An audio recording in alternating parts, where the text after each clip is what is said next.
S all students, I once again welcome you back. So NVM okay ಅವ್ರಿಗೆ ಸಂಬಂಧಪಟ್ಟಿದ್ದಂತಹ ಒಂದು doubt clearing session ಆಗಿರುತ್ತೆ. And 21 scheme 5th sem ETC madam please help me out of this confusion ಅಂತ. So ನಿಮಗೆ ನಾನೀಗ clarity ಕೊಡ್ತಾ ಇದ್ದೀನಿ, ಕೇಳಿಸ್ಕೊಂಬಿಡಿ. So ನಾನು ಹೇಳಿದ್ದು ಒಂದು ಸಿಂಪಲ್ ಮ್ಯಾಟರ್ ಅಷ್ಟೇ. ಸೊ ಬಟ್ ನಿಮ್ಮ ಒಂದು ಸಬ್ಜೆಕ್ಟ್ಗೆ ತಗೊಳ್ಳೋದಾದರೆ ಇದು ನಿಮ್ಮ ಸಿಲೆಬಸ್ ಆಗಿರುತ್ತೆ. ಆಟೋಮೇಟಾ ಥಿಯರಿ ಆ್ಯಂಡ್ ಕಾಂಪೈಲರ್ ಡಿಸೈನ್ ಇದು ನಿಮ್ಮ ಸಿಲೆಬಸ್, ಕರೆಕ್ಟ್ ಅಲ್ವಾ? ಸೊ ಇದು ನಿಮ್ಮ ಸಿಲೆಬಸ್ ಆಗಿರೋದ್ರಿಂದ ನಿಮ್ಮ ಒಂದು automata theory and compiler design ಮತ್ತು ಒಂದು ಯಾವುದಪ್ಪ ಅಂತ ಹೇಳಿದ್ರೆ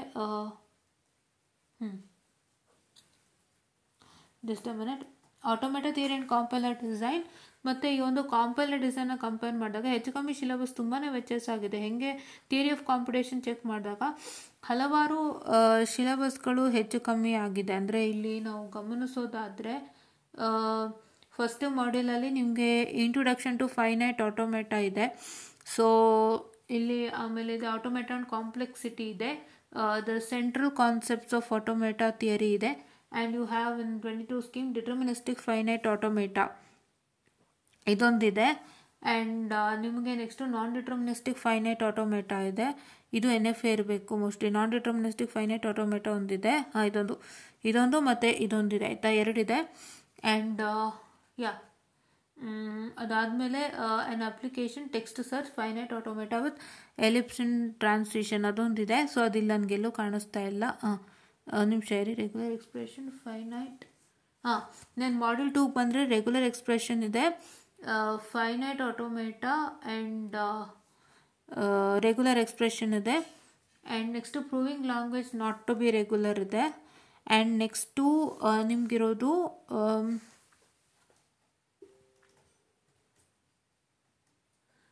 ನಿಮಗಿರೋದು ಟೋಕನ್ ಒಂದು ಕಾನ್ಸೆಪ್ಟ್ ಇದೆ, which is not there for 22 scheme students. Context free grammar ಅವೆಲ್ಲ ಯಾವುದೂ ಇಲ್ಲ, ಆಯಿತಾ. ಸೊ ನೆಕ್ಸ್ಟು ನಿಮಗೆ ಹೇಳೋದಾದರೆ ಇಲ್ಲಿ ಕಂಟೆಕ್ಸ್ಟ್ ಫ್ರೀ ಗ್ರಾಮರ್ಸ್ ಇದೆ. So that is context free grammars ಇದೆ. ಆಮೇಲೆ ಇಲ್ಲಿ ನಿಮಗೆ ಡೆಫಿನಿಷನ್ ಆ್ಯಂಡ್ ಡಿಸೈನಿಂಗ್ ನಾನು ಕಂಪೇರ್ ಮಾಡಿ ನೋಡ್ತಾ ಇದ್ದೀನಿ ಇಲ್ಲೇ, ಸೊ ದಟ್ ಗೊತ್ತಾಗಲಿ. Definition and designing and parse trees and ambiguity ಅದೆಲ್ಲ ನಿಮ್ಗೆ ಆಲ್ಮೋಸ್ಟ್ ಸುಮಾರು ಚೇಂಜಸ್ ಆಗಿದೆ. ನಾನು ಅದಕ್ಕೆ ಒಂದು ಸತಿ ನಾನು ಇಲ್ಲೇ ನೋಡ್ತಾ ಇದ್ದೀನಿ, ಆಯಿತಾ, ಸೊ ದ್ಯಾಟ್ ನಿಮ್ಗದು ಗೊತ್ತಾಗಲಿ ಅಂತ. ಸೊ ಇದು ತುಂಬ ಚೇಂಜಸ್ ಇದೆ ಅಪ್ಪ, ನಾನು ಇವಾಗ ಗಮನಿಸಿ ನೋಡುವಾಗ ಸಿಕ್ಕಾಬಟ್ಟೆ ಚೇಂಜಸ್ಗಳಿದೆ. ಸೊ ಹಾಗಾಗಿ ನೀವೇನು ಮಾಡ್ತೀರಾ ಅಂದರೆ ಇದನ್ನ 21 ಸ್ಕೀಮ್ಗೆ ಬರೆದ್ಬಿಡಿ. Better write it in 21 scheme. ತುಂಬ ಚೇಂಜಸ್ ಇದೆ. ಎಲ್ಲೋ ಒಂದಿಷ್ಟು ನನಗೆ ಕಾಮನ್ ಆಗಿ ಕಾಣಿಸ್ತಾ ಇದೆ, ಇನ್ನೆಲ್ಲನೂ ನಂಗೆ ಅಷ್ಟು ಕಾಮನ್ ಆಗಿ ಕಾಣಿಸ್ತಾ ಇಲ್ಲ, ಓಕೆನಾ. ಇಲ್ಲೆಲ್ಲ ಅಷ್ಟು ಕಾಮನ್ ಆಗಿ ಕಾಣಿಸ್ತಾ ಇಲ್ಲ. ನೋಡಿ, ಇದೊಂದು ಕಾಣಿಸ್ತು, definition of post on automata languages of PDA 22 ಸ್ಕೀಮಲ್ಲೂ ಇದೆ, ಆಯಿತಾ. And next ambiguity in grammar and language ಇಲ್ಲೊಂದಿದೆ, ಎಲಿಮಿನೇಷನ್ ಆಫ್ ಆಂಬಿಗ್ಯೂಟಿ. ಈ ಪಾರ್ಟ್ ಎಲ್ಲ ಒಂಚೂರು ಇರ್ಬೋದೇನೋ ಅಷ್ಟೇ, ಕೆಲವೊಂದಿಲ್ಲದೆ ಕೆಲವೊಂದಿಲ್ಲ. ಸೊ ಹಾಗಾಗಿ ಅದು ಹೆಂಗಾಗುತ್ತೆ ಅಂದರೆ ಈ ಥರ ಒಂದು ಸಿಲೆಬಸ್ ಆದಾಗ ಪ್ರಾಬ್ಲಮ್ ಆಗುತ್ತೆ. ಸೊ ಹಾಗಾಗಿ ನೀವೇನು ಮಾಡ್ತೀರಪ್ಪ ಅಂತ ಹೇಳಿದ್ರೆ better what is that you can do is go to 2021 scheme only, ಆಯಿತಾ. 2021 ಸ್ಕೀಮ್ಗೆ ಹೋಗ್ಬೋದು, ಆಯಿತಾ. ಇಲ್ಲಿ ನೋಡಿ, ಇದೊಂದಿದೆ, problems that computer can not solve, the Turing machine ಒಂದಿದೆ. ಆಮೇಲೆ programming techniques for Turing machine ಇದೆ. ಆಮೇಲೆ extension to the basic Turing machine ಇದೆ. ಆ್ಯಂಡ್ ನೆಕ್ಸ್ಟ್ ಇದೊಂದು ಟಾಪಿಕ್ ಇದೆ, ಆಯಿತಾ. ಈ ಟಾಪಿಕ್ ಒಂದಿದೆ. ಸೊ ಅದೇ ನಾನು ಇವಾಗ ಏನು ಟಿಕ್ ಮಾರ್ಕ್ ಆಗ್ತಾ ಇದ್ದೀನಿ ಅದಷ್ಟು ಟಾಪಿಕ್ಗಳಿದೆ, ಆಯಿತಾ. ಆ್ಯಂಡ್ ಇದೊಂದು ಟಾಪಿಕ್ ಇದೆ, ನಿಮಿಷ ಇರಿ. ಓಕೆ, ಇದೊಂದು ಟಾಪಿಕ್ ಇದೆ, ಆಯಿತಾ. ಆಮೇಲೆ ಈ ಒಂದು ಪಾರ್ಟ್ ಇಲ್ಲ, ಆ್ಯಕ್ಚುಲಿ ನಿಮಗೆ 2021 ಸ್ಕೀಮ್ನಲ್ಲಿ ಈ ಒಂದು ಪಾರ್ಟ್ ಇಲ್ಲ, ಆಯಿತಾ. ಈ ಒಂದು ಪಾರ್ಟ್ ಇಲ್ಲ, ಆಯಿತಾ. ಸೊ ಹಾಗಾಗಿ ಕೆಲವೊಂದಿದೆ ಕೆಲವೊಂದಿಲ್ಲ. ಸೊ ನಾನು ಗುರ್ತಾಕೊಟ್ಟಿರೋದ್ರಲ್ಲಿ ಕೆಲವೊಂದಿದೆ ಕೆಲವೊಂದು ಇಲ್ಲದ ಕಾರಣದಿಂದಾಗಿ ಸೊ ನಿಮಗೆ ಅದು ಪ್ರಾಬ್ಲಮ್ ಆಗ್ಬೋದು. ಸೊ ಹಾಗಾಗಿ 2021 ಸ್ಕೀಮ್ಗೆ ಆದಷ್ಟು ಓದ್ಕೊಳ್ಳಿ, ಆಯಿತಾ. Start studying for 2021 scheme. ಅದಕ್ಕೋಸ್ಕರ ಕ್ಲಾರಿಟಿನ ಕೊಡೋಕ್ಕೆ ಬಂದಿದ್ದೀನಿ ನಿಮಗೆ. ಸೊ ಅದು ನಿಮ್ಮ ಸಿಲೆಬಸ್ ಮೇಲೂ ಡಿಪೆಂಡ್ ಆಗುತ್ತೆ, ಆಯಿತಾ. ಸೊ ಹಾಗಾಗಿ ಅದನ್ನು ನೀವು ಚೆಕ್ ಮಾಡ್ಕೊಳ್ಳಿ. ಹೆಚ್ಚು ಕಮ್ಮಿ ನಾನು ಏನೇನು ಮಾರ್ಕ್ ಮಾಡ್ಕೊಟ್ಟಿದ್ದೀನಿ ಅಷ್ಟೂ ಕೂಡ 2022 ಸ್ಕೀಮಲ್ಲಿದೆ, ಆಯಿತಾ. ಅಷ್ಟೂ ಕೂಡ 2022 ಸ್ಕೀಮಲ್ಲಿ ಇದೆ. ಬಟ್ ಕೆಲವೊಂದು 2022 ಸ್ಕೀಮಲ್ಲಿ ಇಲ್ಲ, ಆಯಿತಾ. ಕೆಲವೊಂದು 2022 ಸ್ಕೀಮಲ್ಲಿರುವಂಥದ್ದು ನಿಮ್ಮ 21 ಸ್ಕೀಮಲ್ಲಿ ಇಲ್ಲ. ಸೊ ಹಾಗಾಗಿ ಏನಾಗುತ್ತೆಪ್ಪ ಅಂತ ಹೇಳಿದ್ರೆ, ನಾನೇನು ಹೇಳೋದಪ್ಪ ಅಂತ ಹೇಳಿದ್ರೆ, ನೀವು ಇದಕ್ಕೆ 21 ಸ್ಕೀಮ್ದೇ ಮಾಡ್ಕೊಳ್ಳಿ ಆಯಿತಾ. ಆಯಿತು. ಆ್ಯಂಡ್ ನೆಕ್ಸ್ಟ್ ಇನ್ನೊಂದು ಡೌಟ್ ಕ್ಲಾರಿಫೈ ಮಾಡಿಬಿಡ್ತೀನಿ ನಾನು ಆಯಿತಾ. ಸೊ 21ಗೆ ಮಾಡ್ಕೊಳ್ಳಿ. ಬಿಕಾಸ್ ನಿಮಗೆ ಸಿಲೆಬಸ್ಸು ತೀರಾ ಹೆಚ್ಚು ಕಮ್ಮಿ ಆದಾಗ ನೀವೇನು ಮಾಡೋಕ್ಕಾಗಲ್ಲ. ನಾನು ಚೆಕ್ ಮಾಡಿದ್ದೀನಿ, ಹಾಗಾಗಿ ಹೇಳ್ತಾ ಇದ್ದೀನಿ. ಓಕೆನಾ. ಸೊ ನಿಮ್ಗೆ ಆ ಥರ ಪ್ರಾಬ್ಲಮ್ ಇತ್ತು ಅಂದರೆ ಬರ್ಕೊಳ್ಳಿ. ಆ್ಯಂಡ್ ಇನ್ನೊಬ್ರು ಡೌಟ್ಸನ್ನು ಕೇಳಿದರು.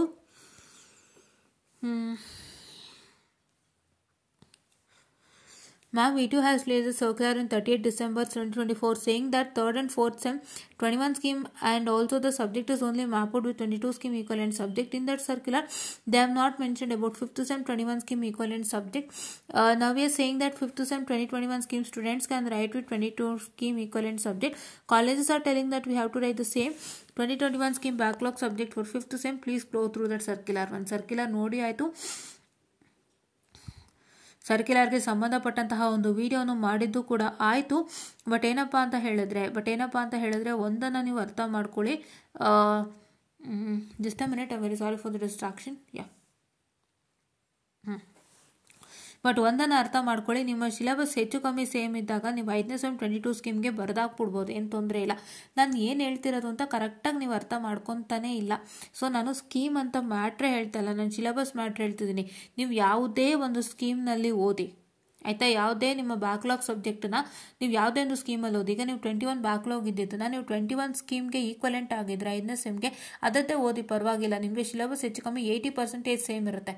ಸೊ ಆವಾಗ ನಿಮ್ಗೆ ಅದು ಪ್ರಾಬ್ಲಮ್ಮೇ ಬರೋದಿಲ್ಲ. ನೀವು ಯಾವ್ದು ಓದಿದ್ರೂ ಒಂದೇ ಆಗ್ಬಿಡುತ್ತಲ್ಲಿ, ಕರೆಕ್ಟ್ ಅಲ್ವಾ. ಎಲ್ಲೋ ಒಂದು 10% ಚೇಂಜಸ್ ಆಗಿರೋದ್ರಿಂದ ಆ ಒಂದು 10% ಚೇಂಜಸ್ಗೆ ಆ ಒಂದು 10% ಚೇಂಜಸ್ ಬಿಟ್ಟರೆ ಇನ್ನು 70 to 80% ಸೇಮ್ ಇದ್ದೇ ಇರುತ್ತೆ. ಸೊ ಹಾಗಾಗಿ ಅದನ್ನೇ ಹೇಳ್ತಾ ಇದ್ದೀನಿ. ಆ್ಯಂಡ್ ನೀವು ಇಲ್ಲಿ ಇನ್ನೊಂದು ಲೈನ್ ಹೇಳ್ತಾ ಇದ್ದೀರಾ, ನಾವು we are saying that 5th SEM 2021 scheme can write with 2022 scheme equivalent subject ಅಂತ ಹೇಳ್ತಾ ಇದ್ದೀರಾ. ಇದು ಅರ್ಥ ಏನು ಗೊತ್ತಾ, ನೀವೆಲ್ಲ ಸೇರಿಸ್ಕೊಂಡು ಹೇಳ್ತಾ ಇದ್ದೀರಾ. ಇಲ್ಲಿ ಎಲ್ಲ ಹೇಳಿಲ್ಲ ನಾನು, ಬರೀ 5ನೇ ಸೆಮ್ ಮಾತ್ರ ಮಾತಾಡಿದ್ದೀನಿ. 6, 7, 8 ನಾನು ಮಾತೇ ಆಡಿಲ್ಲ. 2022 ಸ್ಕೀಮ್ ಈಕ್ವಲೆಂಟ್ ಸಬ್ಜೆಕ್ಟ್ ಅಂತಂದರೆ ಅದು ಯಾವುದೇ ಸೆಮ್ದಾರ ಆಗಿರ್ಬೋದಲ್ವಾ, ಕರೆಕ್ಟ್. ಅದು ಯಾವುದೇ ಸೆಮ್ದಾದ್ರೂ ಆಗಿರ್ಬೋದು. It is not regarding 5th SEM 6th SEM 7th SEM ಅಂತಲ್ಲ, ಯಾವುದೇ ಸೆಮ್ದಾರು ಆಗಿರ್ಬೋದಲ್ವಾ. ನಾನಲ್ಲಿ ಸ್ಪೆಸಿಫಿಕ್ಕಾಗಿ ಮೆನ್ಷನ್ ಮಾಡಿರೋದು 5th ಮತ್ತು 6th 7th 8th ಮಾತ್ರ. ಸೊ ಹಾಗಾಗಿ ಅದನ್ನು ನೀವು ಕ್ಲಿಯರಾಗಿ ಈ ಒಂದು ವಿಡಿಯೋನ ನೋಡಿ ಅರ್ಥ ಮಾಡ್ಕೊಳ್ಳಿ ಆಯಿತಾ. ಆ್ಯಂಡ್ ನೀಟಾಗಿ ಒಂದು ಟೆಕ್ಸ್ಟನ್ನು ಮಾಡಿದ್ದೀರಾ, thank you for this. And ಏನಪ್ಪ ಅಂತ ಹೇಳಿದ್ರೆ ಇದನ್ನ ನೋಡಿ ಆಲ್ರೆಡಿ ಮಾಡಿದ್ದು ಆಯಿತು. ನಾನು ಹೇಳಿದ್ದು ನಿಮಗೆ ಕರೆಕ್ಟಾಗಿ ಅರ್ಥ ಆಗಿದೆ ಅಂತ ಅನ್ಕೋತೀನಿ. ಇದು ಸ್ಕೀಮ್ನ ಕ್ಯಾಲ್ಕುಲೇಟ್ ಮಾಡಬೇಡಿ, ಸಿಲೆಬಸ್ನ ಕ್ಯಾಲ್ಕುಲೇಟ್ ಮಾಡಿ. ನಾನು ಅದೇ ಹೇಳಿದ್ದವ್ರಿಗೆ, ಏನು ಹೇಳಿದೆ, ನಿಮ್ಮ ಸಿಲೆಬಸ್ನು ನಿಮ್ಮ ಒಂದು ಯಾವುದು ಸಬ್ಜೆಕ್ಟ್ ಈಕ್ವಲೆಂಟ್ ಇದೆ, ನಿಮ್ದು ಯಾವ ಬ್ಯಾಕ್ಲಾಗ್ ಇದೆ ಅದನ್ನು ತಗೊಂಡು ಆ ಬ್ಯಾಕ್ಲಾಗ್ಗೆ ಯಾವ ಒಂದು 5th SEM ಸಬ್ಜೆಕ್ಟ್ ಈಕ್ವಲೆಂಟ್ ಇದೆಯಾ, 6th SEM ಸಬ್ಜೆಕ್ಟ್ ಈಕ್ವಲೆಂಟ್ ಆಗಿದೆ 22 ಸ್ಕೀಮ್ದು, ಅದನ್ನು ಚೆಕ್ ಮಾಡಿ ಅಂತ ಅವ್ರಿಗೆ ಹೇಳಿ ಆಮೇಲೆ ಮುಂದುವರಿರಿ ಅಂತ ಹೇಳಿದ್ದೆ. ಸೊ ನೀವು ಅದನ್ನ ಲಾಸ್ಟಲ್ಲಿ ನೋಡಿರ್ತೀರಾ ಅನ್ಕೋತೀನಿ. ನೀವು ಅದನ್ನು ಮಾಡಿಕೊಂಡು ನೋಡಿ. ನಿಮಗೆ ಇಫ್ ಇನ್ ಕೇಸ್ ಎಲ್ಲ ಸ್ಯಾಟಿಸ್ಫೈ ಆಯಿತು ಅಂದರೆ ಓದ್ಕೋಬೋದು, ಏನು ತೊಂದರೆ ಇಲ್ಲ. ದಟ್ಟು ಓನ್ಲಿ 5th SEM ಮಾತ್ರ, ಬೇರೆ ಯಾವುದೂ ಅಲ್ಲ. ಬೇರೆ ಯಾವುದಕ್ಕಾದರೆ ನಿಮ್ಮ 21 ಬರಿಬೇಕಾಗುತ್ತೆ. ಅದು ನಿಮಗೆ ಅರ್ಥ ಆಗಿದೆ ಅನ್ಕೋತೀನಿ ಅನ್ನೋನ್ ಹ್ಯೂಮನ್ ಅವರೇ. ಸೊ ನೀವು ಮಾಡಬೇಕಾಗಿರೋದು ಇಷ್ಟೇ. So what is that you have to do is,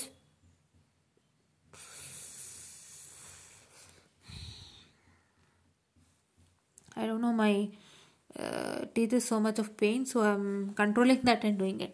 ನೀವು ಮಾಡಬೇಕಾಗಿರೋದು ಇಷ್ಟೇ. ನಾನು ಹೇಳಿದ್ನಲ್ವ ಅವ್ರಿಗೆ ಏನಂತ ಹೇಳಿದ್ದು, ಫಸ್ಟು ನೀವು ಮಾಡಬೇಕಾದ್ರೆ ನಿಮ್ಮ ಬ್ಯಾಕ್ಲಾಗ್ ಸಬ್ಜೆಕ್ಟು ಮತ್ತು ಅದಕ್ಕೆ ಮ್ಯಾಪ್ ಆಗಿರೋದನ್ನ ಚೆಕ್ ಮಾಡ್ಕೊಳ್ಳಿ. ಬ್ಯಾಕ್ಲಾಗ್ ಸಬ್ಜೆಕ್ಟ್ ಫಸ್ಟ್ ತೊಗೊಂಡು ಅದಕ್ಕೆ ಮ್ಯಾಪ್ ಆಗಿರೋಂಥ ಸಬ್ಜೆಕ್ಟನ್ನು ಚೆಕ್ ಮಾಡ್ಕೊಳ್ಳಿ. ಚೆಕ್ ಮಾಡಿಕೊಂಡು ಅದು ಇಫ್ ಇನ್ ಕೇಸ್ 5th ಸೆಮಿಸ್ಟರ್ದೇ ಆಗಿದ್ದಾರೆ, 5th SEM 2022 ಸ್ಕೀಮ್ದೇ